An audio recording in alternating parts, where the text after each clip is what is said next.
"Behold, your Lord said to the angels, I am going to place a vicegerent on earth." The Arabic word is khalifa. It means a representative or an emissary of mine. "And they said," the angels said, "Will you place therein one who will spread corruption and shed blood, while we celebrate your praises and glorify your holiness?" And God said, He said, "Truly I know what you do not know." See, that's the verse that hooked me. That's the verse that caught my attention. That's the one that kept on making me read the story again and again and again. Because listen to the way it begins. "Behold, your Lord said to the angels, I am going to place a representative of mine on earth, a vicegerent of mine, an emissary, one who acts on my behalf." I thought, that's not the way it goes. You're not supposed to be placing man on earth in some positive role. You place man on earth as a punishment for his sin. Clearly, I knew the author didn't quite get the point. But still, it was an amazing line. But then I come to the next line, and it says, "And the angels say, will you place therein one who will spread corruption and shed blood, while we celebrate your praises and glorify you?" I looked at it again. I couldn't believe the question. I looked at that and I said, exactly. That would be my question. Why would you create this being, supposedly for some positive role, when he's capable of doing tremendous wrongdoing? When he could spread corruption and shed much blood? Why would you create this violent and pernicious creature when you could create angels? As the angels clearly say, well, we, the angels, celebrate your praises and glorify you. They were asking one of the most fundamental questions in the entire history of religion. Why create you, man, this utterly fallible creature, this creature who could rebel against God's will, who could do such tremendous wrongdoing, who could wreak havoc like no other creature on earth, when you can make them angels? That whole question, everything that I ever thought, everything that I ever experienced, everything that I ever knew was in that question. It was as if the author took my life and wanted to pick out exactly the right question to humiliate me, to provoke me, to anger me. Why create man, this most destructive and violent creature, when you could make them angels? And then look at the answer. And he said, God said, "Truly I know what you do not know." You know, in modern parlance, we would say, "I know exactly what I'm doing." I read that and said, what? You know what you do not know? You know exactly what you're doing? Well, please inform me. Tell me what you're doing. You can't just get off that easy. You can't just tell me you know exactly what you're doing. Not after what I've been through. Not after you made me this way. And then I realized, of course, I was arguing with a God I didn't even believe in.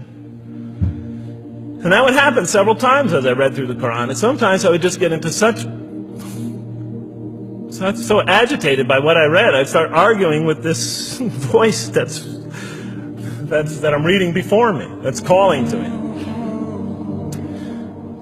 So we turn to the next verse. It turns out that the Quran just doesn't dismiss the question. It starts to answer it a little bit. And in the next verse it says, "And he taught Adam," God taught Adam, "the names of all things. And then he placed them before the angels and said, tell me their names if you are right." So this verse is clearly referring to the previous one. But notice what it says. "And he taught Adam the names of all things." So here we see Adam is not only just a creature who knows how to name things, who's acquiring the gift of language, but he's also a learning creature. God is teaching him. Now right here, right in this verse, and it'll come even clearer in the subsequent verses, that the very first thing that the Quran is going to emphasize here is man's intellect. He is a learning creature. He is taught. And what is he taught? What is one of the great intellectual gifts he's given in response to the angel's question? The gift of language.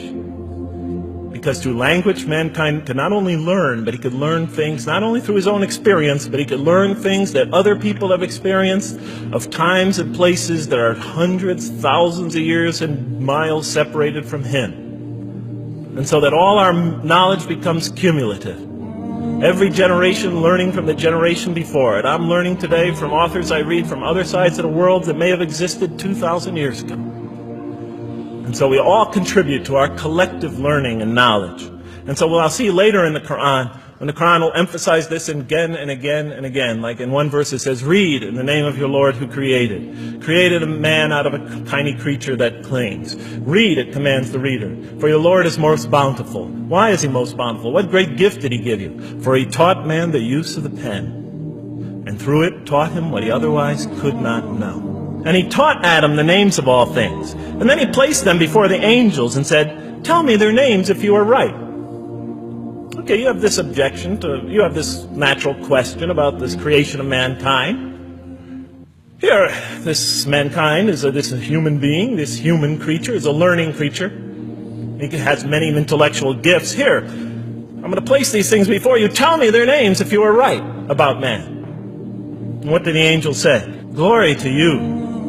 We have no knowledge except what you have taught us. In truth, it is you who are knowing, the wise. They say this task, this intellectual test that's put before them is beyond their grasp. And so in the next verse we read, and he said, oh Adam, tell them their names. And when he had told them their names, notice how it's just like it's nothing for him. For mankind, he has this phenomenal ability. And that's clearly the point of these verses. Even though I felt that the author didn't quite, it was as if I realized that he didn't misunderstand the story. He was taking one of the great stories in the history of humankind, one of the fundamental greatest stories in the history of mankind, and molding it and using it as a vehicle for an entirely original message. And God said, did I not tell you that I know what is unseen in the heavens and the earth? And I know what you reveal and what you conceal? In other words, didn't I tell you I know exactly what I'm doing? I looked at that. What question what did they reveal and what did they conceal? Why are you all looking at me like that? You're starting to scare me. You're all looking very serious. Am I losing you? Wow. Okay. So, they revealed the sinister and evil propensities of man. But what did their question conceal?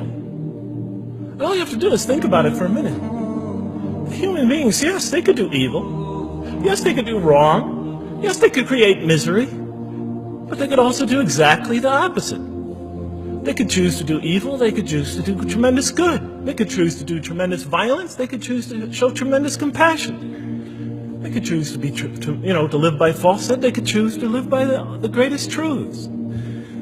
So we go on to the next verse. And behold, we said to the angels, bow down to Adam, and they bowed down. But not so Iblis.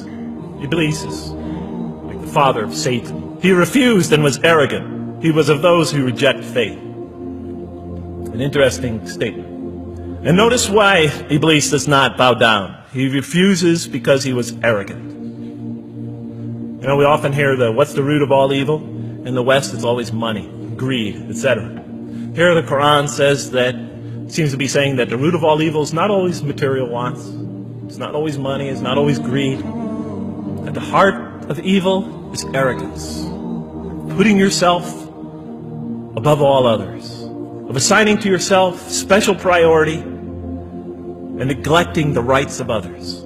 O Adam, dwell you and your spouse in the garden, and eat freely thereof what you wish. But come not near this tree, for you will be among the wrongdoers. Then they make the mistake. But Satan caused them to slip and expelled them from the state in which they were. And we said, go all you down, some of you being enemies of others, will be adversaries of others. Some of you will be adversaries of each other, and on earth will be your dwelling place and provision for a time. Let's go back from where we started. First, mankind is being taught. We see he's an intellectual being. Then we show he's a moral being. Moral being means he's a being that's going to have to make choices. And then God gives him this choice. It's not a huge deal. It's not the gravest sin in the history of humanity by any means. It's minor by any standards. They make it, though. We see that God originally intended to put man on earth as his vicegerent. When does God finally put him on earth? What signals that he's ready to begin? He makes his first independent choice. It's not the worst deed in the history of humanity. It's minor on anybody's scale. But it shows that mankind is ready to act on his own.